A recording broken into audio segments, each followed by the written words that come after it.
them out because they are not able to spend as much as the politically elite and people who have access to illicitly acquired resources. The other concern is, of course, the amount of public resources that is currently being used in campaigns. We've seen that, the government vehicles, government personnel, what we previously would call the provincial administration, the police, the security forces. And what does that mean when we have civil servants being involved in campaigns? What does that mean in terms of service delivery? The fact that they're out there serving the politicians instead of serving the wananchi. What does it mean for us who still need to get services from critical government offices? We must question this thing, But I think it's important. I heard what Commissioner said, that it's something that may be out of their hands. I don't think so. I mean, we are paying taxes for this constitution to be implemented. Why isn't it happening? We must call duty bearers, people responsible for implementing this constitution, to account. Anyway, for us as civil society, we have not entirely given up. We will be moving to court. We are actually just preparing to go to court, because if the constitution requires that campaign money must be regulated, then it must be done, and we cannot wait until 2027. Because if we wait until 2027, we'll hear the same story, that it will be deferred or postponed to 2032 and then 2037. So it's something that we risk being deferred in perpetuity if, as citizens, as civil society, we don't try to make attempts to ensure that it is regulated. So for us, we'll do our part. We'll go to court and try to see what can be salvaged. I think there was a remark here by Mule, which I think is very important. We don't want our institutions to give up. We know that they have many challenges, but despite all this, are there can there be some administrative measures that can be taken to start, just trying to regulate how much money is being used in the campaign? Because it's a key concern.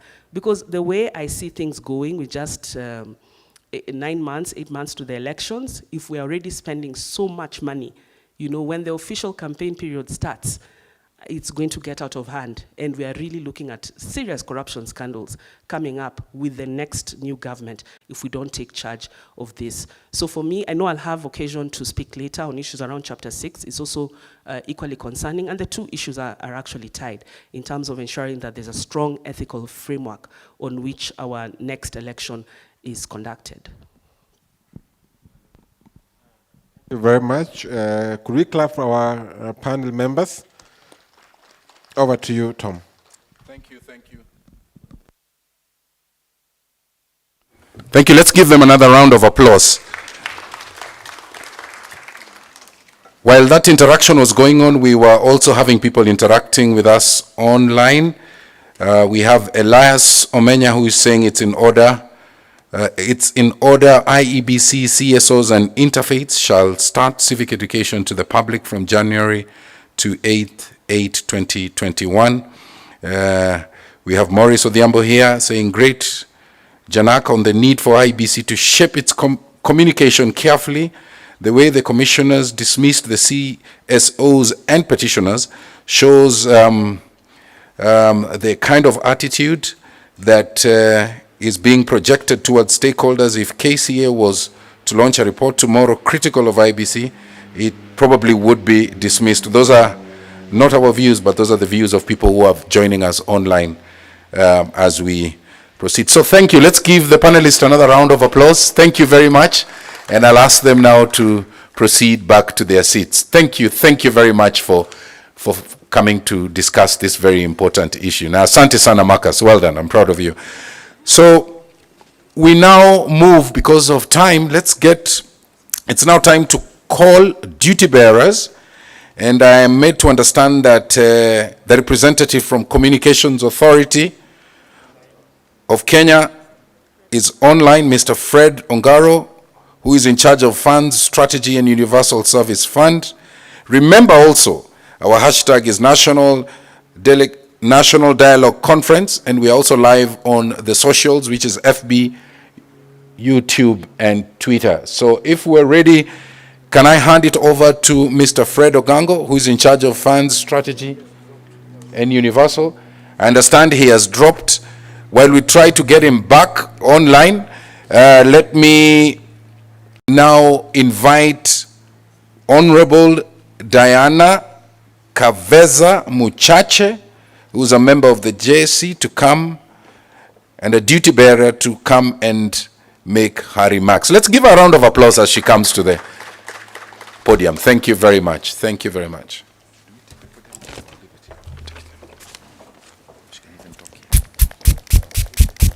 Do we leave it at my... Okay.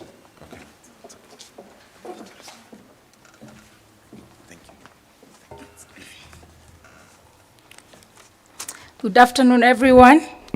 I hope I don't fall back. Okay.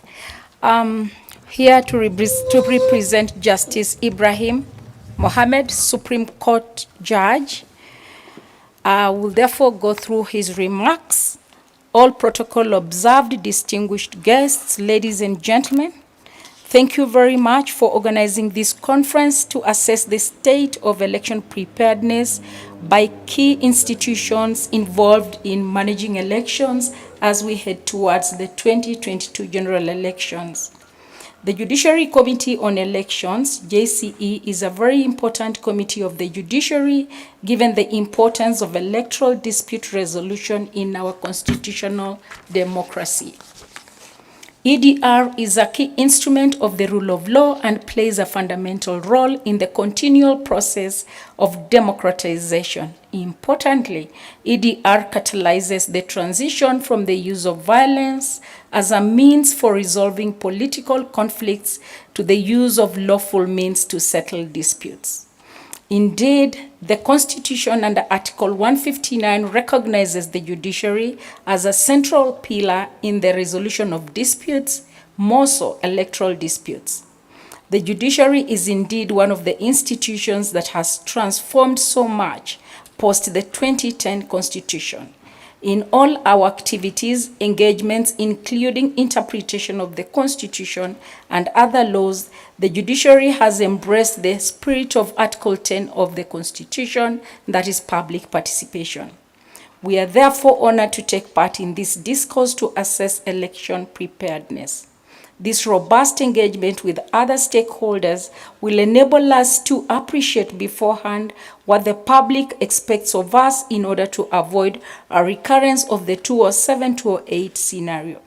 If you recall, the violence was partly attributed to the loss of public confidence in the judiciary to efficiently and expeditiously handle election disputes, especially the presidential petition.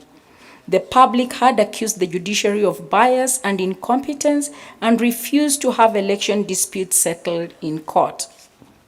Having learnt our lessons, Dr. Willie Mutunga, retired Chief Justice, unveiled a temporary committee in 2012 that is the Judiciary Working Committee on Election Preparation. The mandate of the committee was to put measures in place to enable the judiciary to handle electoral disputes in the 2013 general elections. Although the committee had only 9 months to prepare, according to reports from international as well as domestic observers and stakeholders, the judiciary was commended for its preparedness, transparency, and conduct of the election dispute resolution process. Despite the grievances by the opposition in 2013, they accepted the outcome of the decision of the Supreme Court. The takeaway lesson from the 2013 EDR was that the manner in which we, the judiciary, handle election disputes either enhanced or diminished the credibility of the judiciary. In 2015, therefore, Dr. Willie Mutunga again launched the Judiciary Committee on Election, that is JCE, a permanent body under the Office of the Chief Justice to take over from the temporary committee. It is this committee that is currently mandated to guide the judiciary with election preparedness, and its mandate includes to advise on the administrative arrangements and measures for efficient and effective disposal of election disputes, to develop and implement a training program for judicial officers, judiciary staff, and judges in collaboration with the Kenya Judiciary Academy. And 3, design and develop a system for monitoring and evaluating election disputes in court. 4, develop a mechanism of sharing information with the public. And 5, stakeholder engagement. it is safe to conclude that this committee or the committee has improved since its establishment in 2012 and is on the right trajectory as demonstrated here below. The temporary committee JWCEP was established in 2012 and it merely laid an outline or foundation for the 2013 general elections as it did not have sufficient time to prepare. In the 2017 JCE committee went a notch higher and developed a strategic plan, a work plan, and the curriculum that was used as a guide to train judicial officers and judges. The 2021-2022 JCE committee has had the benefit of learning from the mistakes and achievements of the 2013 and 2017 electoral cycles and has incorporated the best practices from the two cycles to improve on our performance. The Honorable Chief Justice, in her vision, social transformation through access to justice, has placed emphasis on service delivery. The emphasis for all courts to be courts of excellence places a duty on the judiciary to ensure continued improvement in how we handle matters that come before our courts, more so management of EDR during the 2022 election cycle. The work plan. The committee has drafted a work plan which is aligned to the overall vision of the judiciary transformation. The work plan is very fundamental in managing the EDR process. The work plan is quite elaborate and caters for all the stages of the electoral cycle, that is the pre-election, during election, and post-election. The work plan will see to it that the judiciary is ready to handle election disputes. From the look of things, we anticipate the number of election petitions to surpass those that were filed in 2017. The draft work plan is in the process of being validated this week by members of JCE in conjunction with the Justice and Legal Affairs Committee, JLAC, who are currently in Mombasa. I'm happy to report that the work plan was developed in consultation with the support of some of the key stakeholders to ensure transparency and accountability. Further, the work plan is an improved version of the 2017 work plan, which attests to the fact that the judiciary is desirous to improve its work methodologies and service delivery. Importantly, the work plan will come in handy during monitoring and evaluating the preparedness of the judiciary to handle EDR. It will serve as a roadmap for our activities so that if we derail along the way, it will be a guide in putting us back on track. Based on the work plan, we have held meetings with stakeholders and discussed issues that touch on the needed law reforms. One of the agendas for discussion between JCE and JLAC in Mombasa this week is to engage on the need to expedite the pending legislative amendments. There have been murmurs in the past and right now that proposed amendments have come close to the election date. The engagement with JLAC will therefore ensure that the legal regime for EDR is settled in time, and we hope at least 6 months before the election. This will ensure that any proposed amendments conform with the Constitution and allow time for public participation. Finance. The work plan obviously comes up with a budgetary component. This is due to the reality that the work plan cannot be implemented without finances. In the past, the judiciary has heavily relied on the goodwill of stakeholders and development partners to fund JCE activities. Given that access to justice is a shared obligation of all the arms of government, the judiciary is actively engaging other agencies in the government, including the National Treasury, to ensure that the judiciary is adequately resourced to implement the EDR work plan. Stakeholder engagement. Further, in fulfillment of its mandate, the committee has continued to engage with stakeholders and development partners who are supporting the judiciary in the implementation of the work plan. Election dispute resolution curriculum. The committee has reviewed the 2017 curriculum to ensure that the 2021-2022 curriculum is relevant, comprehensive, and user-friendly. We're interested in ensuring that judges and judicial officers are familiarized with the law that has crystallized or developed to enhance consistency in the decision making across board. a curriculum that balances the role of the judiciary vis-a-vis the expectations of the public, a curriculum that takes into consideration strict timelines while ensuring that parties have access to justice. The curriculum will impart in-depth knowledge, skills, and competences to enable the judges and judicial officers to handle EDR processes in a timely manner without seeming like we are indoctrinating them. Importantly, the training will incorporate ethical issues that are likely to affect the credibility of the judiciary. We shall integrate the code of conduct to EDR. Training of judges, judicial officers, and judiciary staff. The training calendar for judges, judicial officers, and the staff on EDR has been approved by the Kenya Judiciary Academy and will run from 17th January to July 2022 for all the courts, that is the magistrates, the High Court, the Court of Appeal, as well as the Supreme Court. The aim is to ensure that by the end of July, all judges, judicial officers, and staff who will handle EDR matters will be prepared for this important task. ICT as an enabler of justice will play a key role in the 2022 EDR. You will note that e-filing has been embraced in all courts across the country. We have proposed to the Chief Justice that at an appropriate time, she will have to direct that only election pleadings will be filed online to avoid jamming of the system. We have proposed that where possible, EDR petitions be filed and proceed virtually. However, we have put a plan B in place that is a hybrid system just in case of sabotage on the system database or system failure, then we shall revert to manual operations.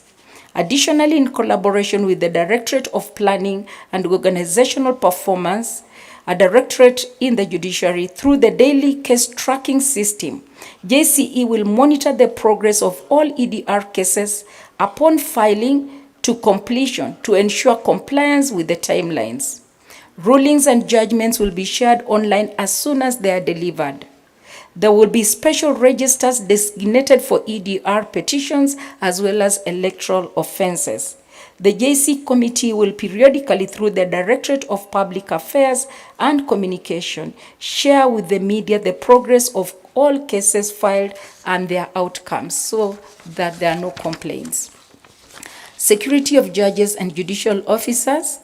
The Inspector General of Police has established the Judiciary Police Unit headed by Commissioner Lazarus Opicho. We hope that judges and judicial officers in volatile areas or stations will benefit from security. We have made a proposal to liaise with civil society organizations to protect judges and judicial officers against cyber attacks or bullying whenever judgments and rulings are delivered. Ladies and gentlemen, you are aware that the election process in this country is very competitive and more often than not highly emotive. The manner in which the judiciary handles the 2022 EDR process will have great implications on the stability of this country. We therefore give you our word of honor that we shall be transparent and accountable to the people of Kenya. Thank you.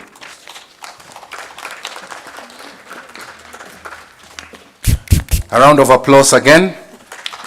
Thank you. We also give you our gratitude for making time to come and join us. I understand now we have the representative from the Office of the Registrar of Political Parties, CPA Florence Biria, who now joins us virtually.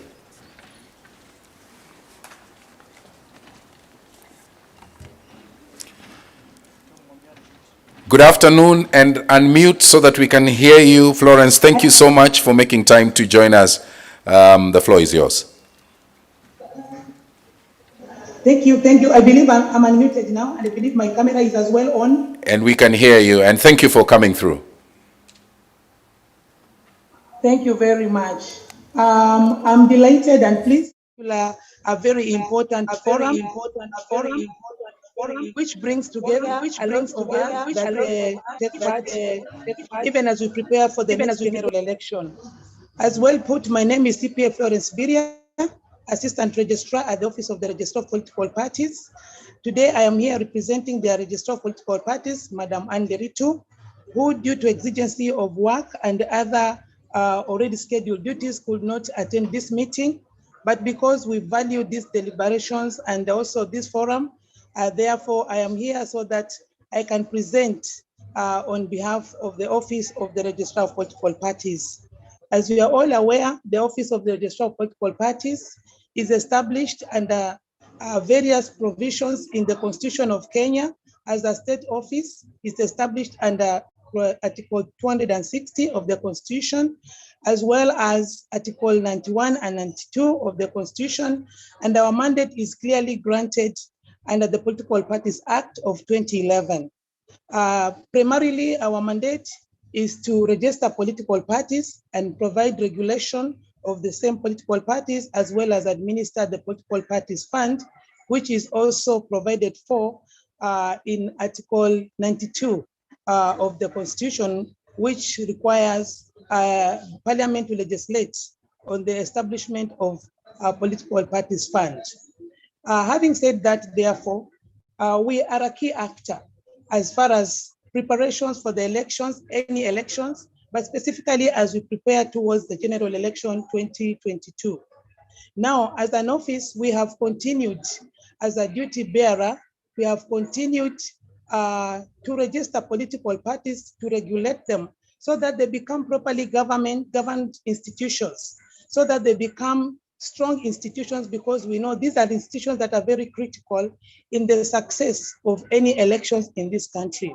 A majority of the candidates that we see and are availed for election during any election for the various positions available, those are the 6 elective positions provided in the Constitution, majority of them are produced by political parties, even though we appreciate that also the same Constitution has provided a mechanism for independent candidature for those who intend to contest elections outside of political parties.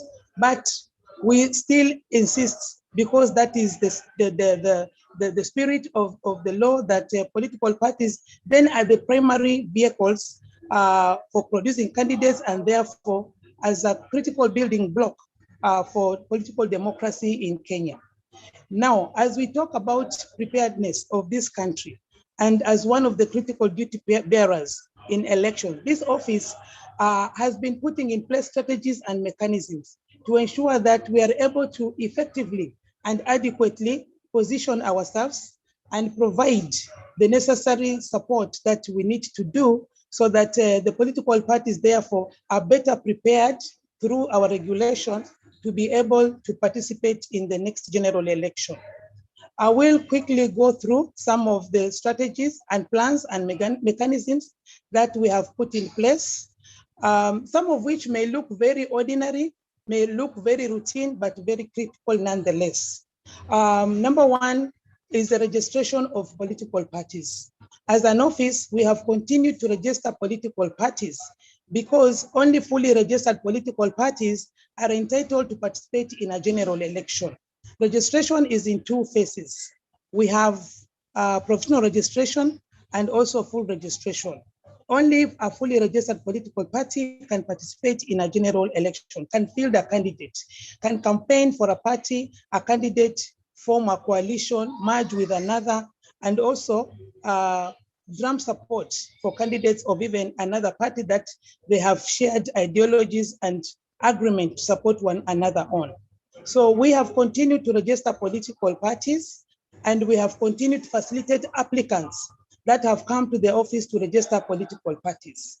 Just to state briefly, when COVID began, 2020, we had about 70 political parties fully registered. As of this moment, we have 83 fully registered political parties. This office, therefore, as we have continued to register political parties, even within the COVID period, we've been able to register at least 13 political parties to attain the fully registration status. And we believe this is a good step towards preparing political parties as we move closer to the general election. And these 13 additional political parties that were registered during the COVID period are actually among the 89 that were able to submit their nomination rules to IBC by the 18th of October, when the timeline for submission was due. And we're glad to have made this step because we believe that is the way to go so that we have outfits that can legally contest elections.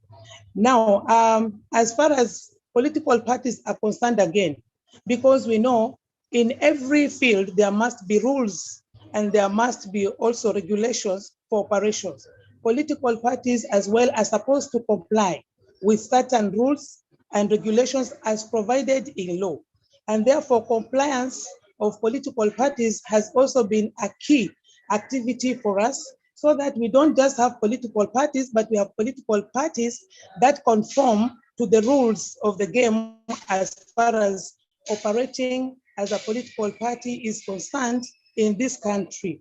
So we have also stepped up our compliance audits. We have stepped up our compliance inspections, and we have done this very closely with political parties. We have developed guidelines, we have developed checklists, we have developed even mechanisms for recognition of political parties that have performed very well within the parameters of compliance that have been put in place. And we have discussed all this with the political parties. They have been in agreement and they have been in support of this initiative because they know it's very important. Through our continuous engagements with them, they have come to realize and appreciate that it's important for political parties to be compliant because only then will they be able to enforce compliance even within their own structures as entities, because these are corporate entities. So having said that, therefore, I'd want to come down specifically because today we are here talking about preparedness. And I believe everybody who has joined this meeting, either to present or to listen, it's because we are all Kenyans and we have a stake and the expectations of those of us who are duty bearers. And therefore, in everything that we do, we are also preparing to make sure that we step up our intervention, we step up our contribution, we step up our value addition so that we can have better elections than before. And we believe ultimately we will have the kind of elections that will make this country super proud. This will not be achieved by only one entity, but all of us collectively. So as the Office of the Registrar, there are certain measures and strategies we've put in place, which I would really want to share with us here so that you can be in the know and so that we can all appreciate what we are all doing respectively. Number one, is the issue of legal reforms. And here I want to talk about the Political Parties Act because that is the primary act that defines, that one establishes the office, but also defines the functions and how this office then conducts its business within the law. So we are in the process of amending the Political Parties Act 2011, sorry. And the bill, amendment bill is already at the public participation stage. And we're glad we've been able to discuss this bill with our key stakeholders. And now it is at the general public review stage. And we are hopeful that this amendment initiative will see the light of day so that it can inform how, therefore, this office regulates political parties for them to better exist and also better participate in the upcoming general elections. Now, within the amendments, one of the areas of key focus is the issue of party primaries, because we know this has been a major concern. And party primaries are usually a process undertaken by political parties. And as a regulator, we believe that this is an area that we have a role to ensure that political parties conduct party primaries in an organized manner, orderly manner, transparent manner, free and fair manner, and in a manner that gives confidence and credibility to the results that arise therefrom to the members and the country as a whole. So we have captured a provision on party primaries within the amendment, but we're still hoping that one day our political parties primary bill will also be able to push through. But for now, we have a caption within the amendment bill. We also have the membership regulations that we are also pushing through. and we are hoping that it will also see the light of day. And beyond these legal reforms, which we believe now our stakeholders are partly aware of, because we have been undertaking the discussions with a lot of involvement with the key stakeholders, and we appreciate the input received so far. And those of us who are yet to give their input, please feel free during this window of public participation. Number two, I want to highlight is increased adoption of technology in our operations, our processes, and most importantly, in our regulation of political parties. You will recall that last month, the Office of the Registrar of Political Parties launched the onboarding of its services on eCitizen, specifically the political party membership services on eCitizen, whereby we onboarded the registration membership service. We onboarded the resignation of membership service. We also onboarded the check status of membership service. Because the registrar is actually the custodian of the registers of all political parties within the country, and therefore a Kenyan, from the comfort of wherever they are, and with a simple gadget like a mobile phone, then they can check their membership status. They may resign from one political party and join another. They may also be able to join a political party if they have not registered. Then they can have that simple procedure to conveniently join political parties. In other words, we're making political party membership service a personalized service that you can undertake wherever you are. Two quick issues from this: that this will enable political parties have members who have decided to be members at any given time. If they have changed their mind, then they have the leeway to move and join another party. And that way we will have political parties with members who are, let me say, committed, if there is loyalty, and those who wish to be independent candidates also, they are able to exit from a party and also ensure they are able to conveniently observe the timeline set by IBC. Also, as we're talking about the onboarding of our services on eCitizen, related to that very closely, we are also doing the upgrading of our political party management system, that is the IPPMS system, which we use to manage data and records for political parties, including membership, including